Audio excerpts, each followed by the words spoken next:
سورہ لقمان پارہ نمبر 21 آیہ کریمہ نمبر 1 سے لے کر 5 تک۔ نحمدہ ونصلی ونسلم علی رسولہ الکریم، اما بعد فاعوذ باللہ من الشیطان الرجیم، بسم اللہ الرحمن الرحیم۔ الف لام میم، تلک آیات الکتاب الحکیم، ھدی ورحمۃ للمحسنین الذین یقیمون الصلاۃ ویؤتون الزکاۃ وہم بالآخرۃ ہم یوقنون اولئک علی ھدی من ربہم واولئک ھم المفلحون۔ صدق اللہ العظیم۔ الف لام میم یہ حروف مقطعات میں سے ہے۔ تلکا یہ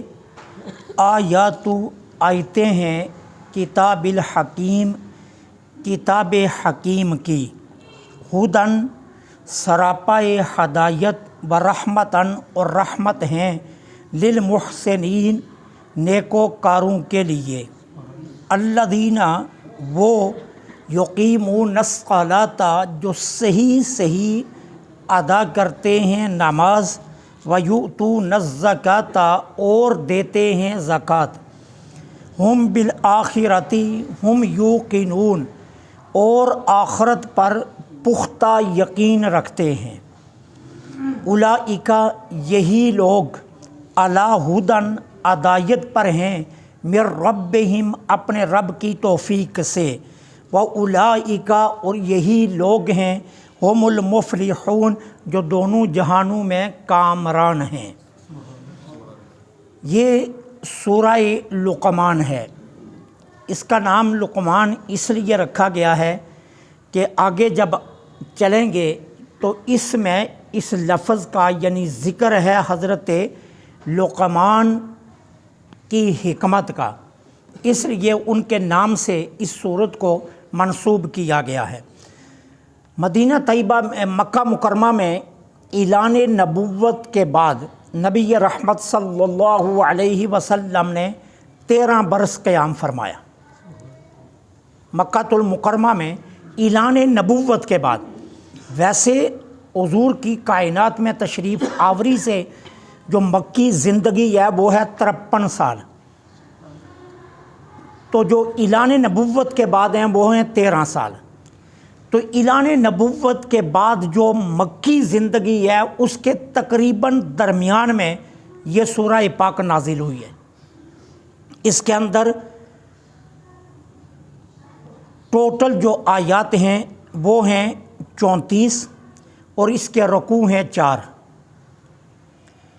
اب اللہ جل سبحانہ و تعالی فرما رہے ہیں کہ تلک آیات الکتاب الحکیم۔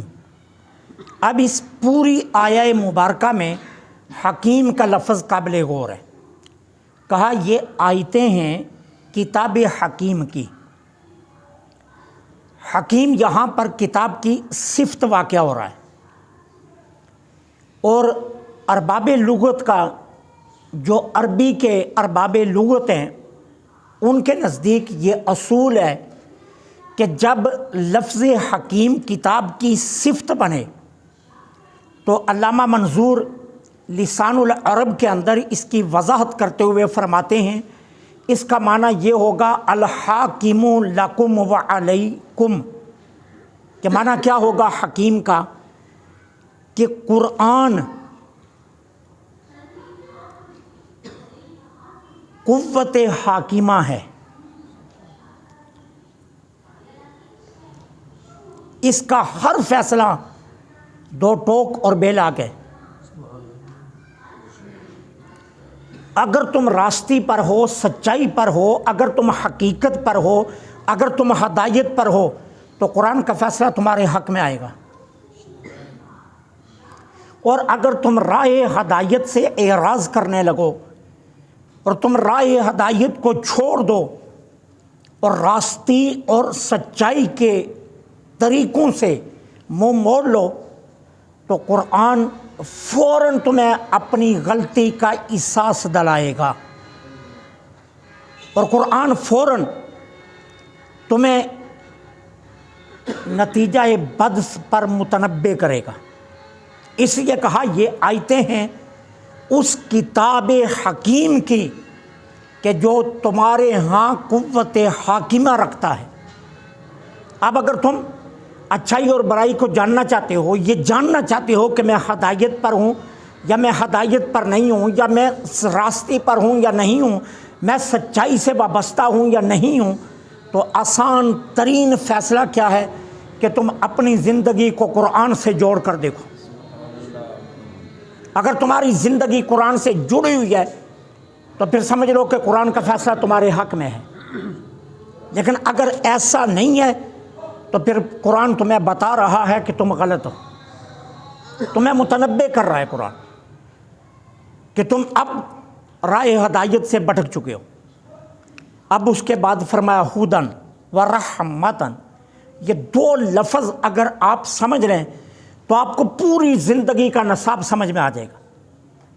دیکھیے کہا سراپائے ہدایت ہے اور سراپائے رحمت ہے۔ یہاں اللہ تعالیٰ نے ہدایت اور رحمت کا جو امتزاج کیا ہے، جوڑا ہے، اس میں بڑا حسن ہے۔ اور وہ حسن کیا ہے کہ یاد رکھو احکام شرعیہ، اوامر و نواہی، اسلام کا جو نظام بدنی اور مالی عبادات کا ہے، اور جو فرائض اور حقوق تمہارے اوپر لازم کیے گئے ہیں، یہ صرف تمہارے لیے ہدایت ہی نہیں ہے، اگر تم عمل کرو تو ہدایت تو ہے ہی ہے، لیکن اللہ کی رحمت کے یہ مظہر بھی ہیں۔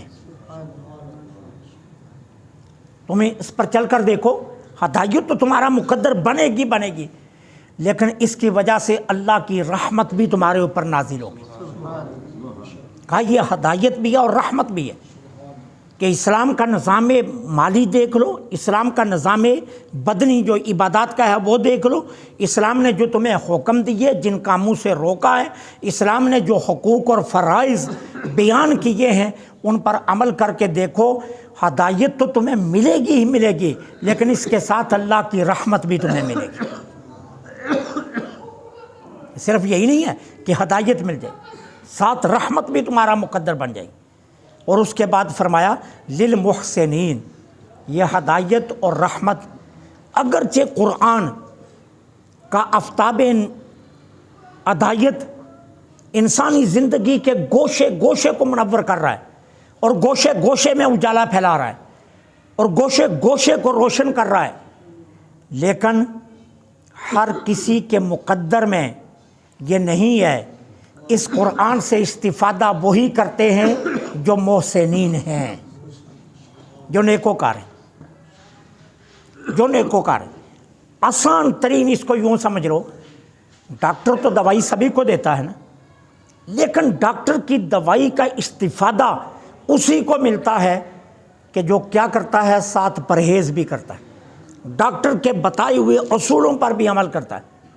کہا قرآن ہدایت ہے، قرآن کا آفتاب ہدایت یہ تمہاری زندگیوں کے گوشے گوشے کو منور کر رہا ہے، لیکن یاد رکھو اس روشنی کا فائدہ تمہیں تبھی ہوگا کہ اگر تم محسن بن جاؤ، نیکوکار بن جاؤ، تو پھر قرآن تمہاری زندگیوں میں اتنی روشنی کرے گا، اتنی روشنی کرے گا کہ جو تم سوچ بھی نہیں سکتے۔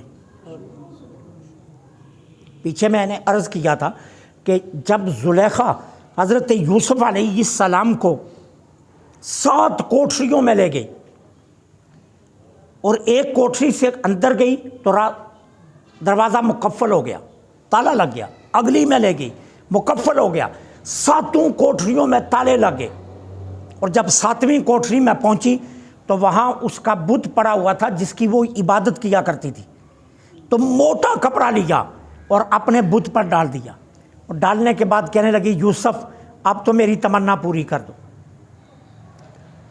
دیکھو میں نے اپنے خدا کو ڈھانپ دیا ہے، یہ آپ دیکھ بھی نہیں سکتا، لہٰذا اب تو میری تمنا پوری کر دو۔ تو حضرت یوسف علیہ السلام نے وہاں کیا جملہ بولا؟ کہا تیرا رب تو کپڑے کے نیچے آ گیا، لیکن میرا مالک تو وہ ہے جو 7 کوٹریوں میں بھی دیکھ رہا ہے، اس کے لیے کوئی حجاب نہیں ہے۔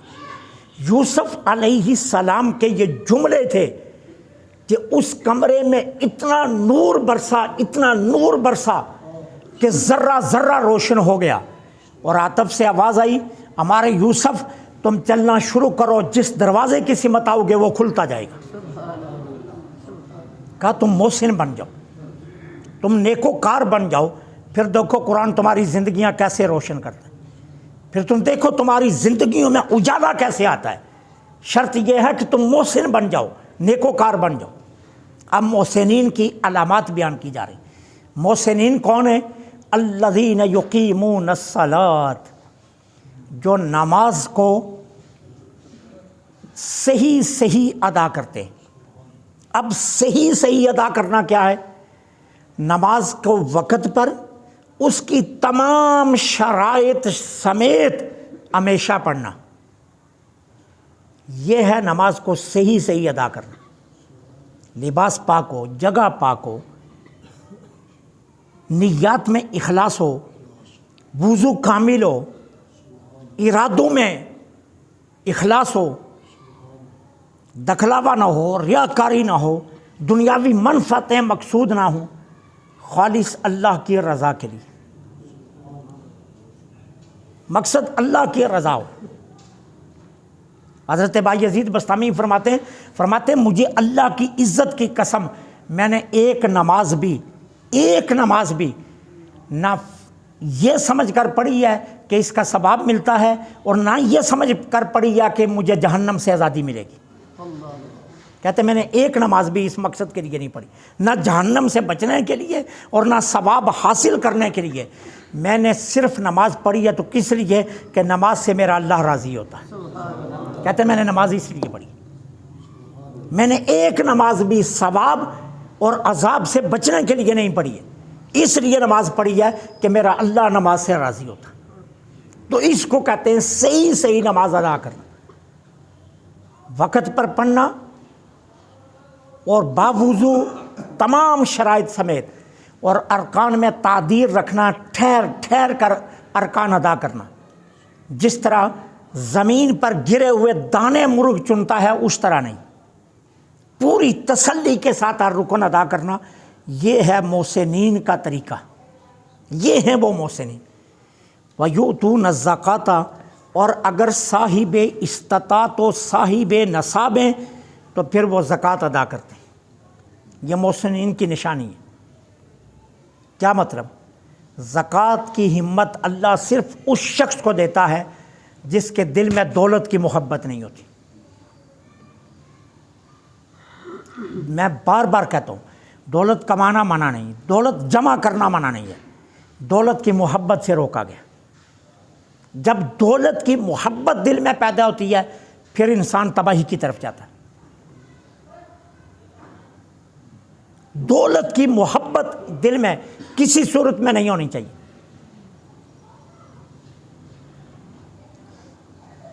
ہم اسلاف کو پڑھتے تھے کہ اسلاف کا طریقہ کار کیا ہے۔ یہ چند دن پہلے کا ایک چشمدید واقعہ بیان کر رہا ہوں۔ پریس کلب میں ایک یوم صدیق اکبر رضی اللہ تعالیٰ عنہ کے عنوان پر جو ہے نا وہ پروگرام تھا، اور شرق پور شریف والے صاحبزادہ حضرت میاں ولید دامت برکاتہم القدسیہ جو ہے نا وہ ان کی زیر صدارت یہ پروگرام تھا، تو وہ تشریف لائے۔ بہت بڑا پروگرام تھا، بڑے علماء آئے ہوئے تھے، تو وہ سٹیج پر تشریف فرما ہوئے تو لوگوں نے انہیں نذرانے پیش کیے۔ کافی سارے پیسے ہوئے، 1000 والے نوٹ بھی تھے، 500 والے بھی تھے، تو کافی پیسے لگ رہے تھے، جیسے کوئی 5-10 ہزار روپیہ اکٹھا ہوا ہے۔ آپ یقین جانیے میں نے اپنی آنکھوں سے دیکھا، بلکہ میں بھی اس میں شامل ہوں۔ میاں صاحب جب پروگرام ختم ہوا، سلام پڑھ کر سٹیج سے اترنے لگے تو ایسے وہ سارے پیسے اٹھائے اور جتنے علماء ان سے سلام لیتے گئے وہ ان میں بانٹتے گئے، اور 1 روپیہ بھی انہوں نے اپنی جیب میں نہیں ڈالا، بانٹتے گئے۔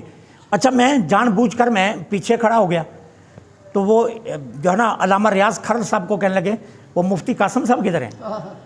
تو انہوں نے کہا جی پتہ نہیں، نظر نہیں آ رہے. تو وہ ایک اور شخص کو کہا اسے ڈھونڈو. تو وہ جب مجھے ڈھونڈا گیا تو میں گیا تو کہنے لگے یہ آخری 1000 تمہارے لیے رکھا ہوا تھا. پھر انہوں نے 1000 مجھے بھی دیا. یہ ہے دولت کی محبت نہ ہو.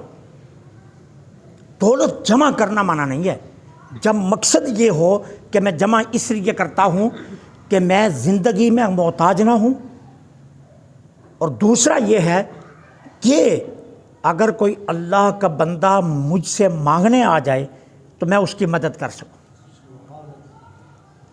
ٹھیک ہے نا. اور یہاں میں ایک بات اور عرض کر دوں، مانگنے والوں کو برا بھی نہ کہا کرو.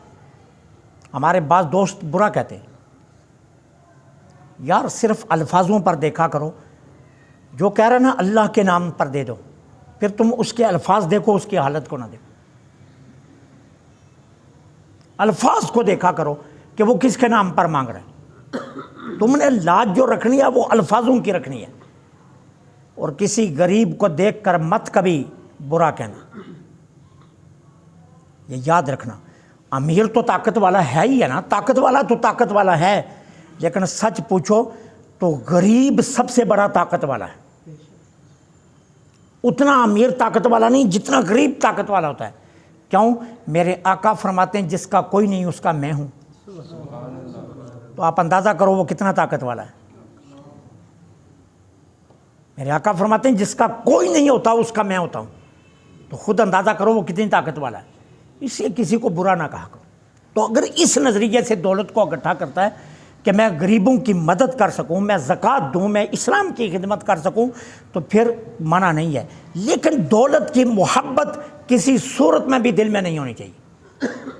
آ جائے تو ٹھیک ہے، نہ آئے تو اس کے لیے تڑپنا نہیں. آ جائے تو فابیا. تو کہا کہ محسنین کون ہیں؟ جو زکوٰۃ ادا کرتے ہیں. اور ان کی تیسری نشانی کیا ہے؟ ہم بالآخرۃ یوقنون، اور وہ آخرت پر پختہ یقین رکھتے ہیں. ایک ہے یقین اور ایک ہے پختہ یقین، ان میں فرق ہے. اب ہم سب جتنے یہاں بیٹھے ہمیں یقین ہے ہم نے مرنا ہے. ہم میں سے کوئی بھی ایسا نہیں ہے کہ جسے یقین نہ ہو کہ میں نے مرنا نہیں. لیکن ہمارے اعمال کیا بتا رہے ہیں؟ کہ ہمارا یقین نہیں ہے. ہمارے اعمال تو یہی بتا رہے ہیں نا کہ ہمارا یقین نہیں ہے. سمجھے؟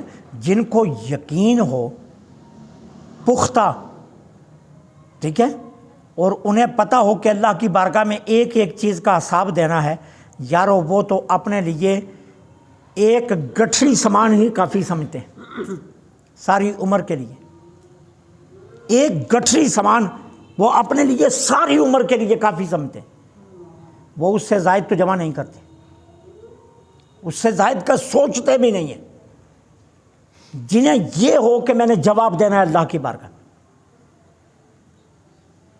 کہتے ہیں امام زین العابدین علیہ السلام کو جب غسال غسل دینے لگے نا تو ان کے جسم میں اطہر سے لباس کو جدا کیا گیا تو ان کندھوں پر نشانات تھے، کندھوں پر سیاہ داغ پڑے ہوئے تھے. حیرانگی ہوئی یہ کیا ہوا، یہ کیا ہوا. تو جب گھر والوں سے پتہ پوچھا تو پتہ کیا لگا کہ لوگ نذرانے دیتے تھے اور امام زین العابدین گٹھڑیاں بنا بنا کر اپنے کاندھوں پر رات کی تاریکی میں رکھتے اور غریبوں کے دروازے پر رکھ کر دستک دے کر بھاگ آتے تھے کہ کسی کو پتہ نہ چلے دینے والا کون ہے. اور اتنا سامان زندگی میں بانٹا کہ ان کاندھوں کے پیچھے گٹھڑیاں اٹھا اٹھا کر نشان پڑے ہوئے تھے، سیاہ داغ پڑے ہوئے تھے وجود مبارک پر. لیکن اپنی ذات کا عالم کیا تھا؟ ایک لقمہ کیا، ایک ٹکا بھی اپنی ذات کے لیے نہیں رکھا. جو آتا وہ رات کی تاریکی میں گٹھڑیاں بناتے اور غریبوں کے دروازوں پر رکھ کر دستک دے کر خود غائب ہو جاتے کہ اس کی پتہ نہ چلے کہ کون دے کر گیا. یہ کون لوگ ہیں؟ جو آخرت پر پختہ یقین رکھتے ہیں. یہ ہیں پختہ یقین والے. ایک طرف یہ حال ہے، نسبت دیکھو کون ہے؟ امام حسین علیہ السلام کے بیٹے. اب دیکھو کتنی بڑی نسبت ہے، جنت کے نوجوانوں کے سردار کا بیٹا ہو، ٹھیک ہے۔ دوسری طرف حالت کیا ہے، خیمہ اٹھاتے مدینہ طیبہ سے باہر چلے جاتے، کھلی جگہ پر خیمہ لگاتے اور کئی روز وہاں عبادت میں مصروف رہتے اور لوگوں کو ملتے بھی نہ، کئی دن وہاں خیمے میں رہتے اور دن رات عبادت کرتے۔ اور کسی نے دیکھا کہ ایک نوجوان غلاف کعبہ اٹھائے، اندر غلاف کعبہ کی دیوار سے لپٹ کر زاروں قطار رو رہا ہے اور کیا کہہ رہا ہے، میرے اللہ مجھے معاف کر دے، اگر تو نے معاف نہ کیا تو میں قیامت کے دن تیرا سامنا کیسے کروں گا۔ تو کہتے ہیں سننے والا ٹھہر گیا کہ دیکھوں یہ کون ہے جو اتنی بے دردی سے رو رہا ہے اور اتنے درد سے یہ باتیں کر رہا ہے، اور وہ بھی کعبے کی دیوار سے لپٹ کر۔ کہتے ہیں جب پردہ ہٹا تو دیکھنے والے کی چیخیں نکل گئی، وہ کوئی بندہ گناہ گار نہیں تھا، وہ امام زین العابدین تھے۔ یہ ہیں جن کا آخرت پر پختہ یقین، وَهُمْ بِالْآخِرَةِ يُوقِنُونَ، اور وہ آخرت پر یقین کامل رکھتے ہیں۔ اللہ کیا فرمائے، اولئک، یہ وہ لوگ ہیں جن میں یہ آپ خصلتیں پائی جائیں، ھدی من ربہم، ہدایت پر ہیں اللہ کی توفیق سے، اللہ کی توفیق سے۔ میں نے نماز پڑھی، آپ نے نماز پڑھی، ہمارا کمال نہیں ہے، یہ اس کی مہربانی یا اس نے توفیق عطا کی، یہ اس کی مہربانی، اس نے توفیق عطا کی، ٹھیک ہے نا۔ ہمارا کوئی کمال نہیں، ہم مسلمانوں کے گھروں میں پیدا ہوئے، امت اخیر میں آئے، ہمارا کوئی کمال نہیں، یہ حضور کی کرم نوازی ہے۔ انہوں نے جب اللہ کی بارگاہ سے فہرست لی تو ہمارا نام قبول فرما لیا، یہ حضور کی کرم نوازی ہے۔ ہمارا کیا کمال ہے اس میں، ہمارا کوئی کمال نہیں ہے، حضور نے ہمیں اپنی امت میں قبول کر لیا، یہ حضور کی کرم نوازی ہے۔ تو کہا اولئک ھدی من ربہم، یہ وہ لوگ ہیں جو اللہ کی توفیق سے ہدایت پر ہیں، وَأُولَئِکَ هُمُ الْمُفْلِحُونَ، یہ وہ لوگ ہیں جو دونوں جہانوں میں کامران ہیں۔ اللہ سے دعا ہے اللہ حق کہنے، حق سننے، حق پر عمل کی توفیق عطا فرمائے۔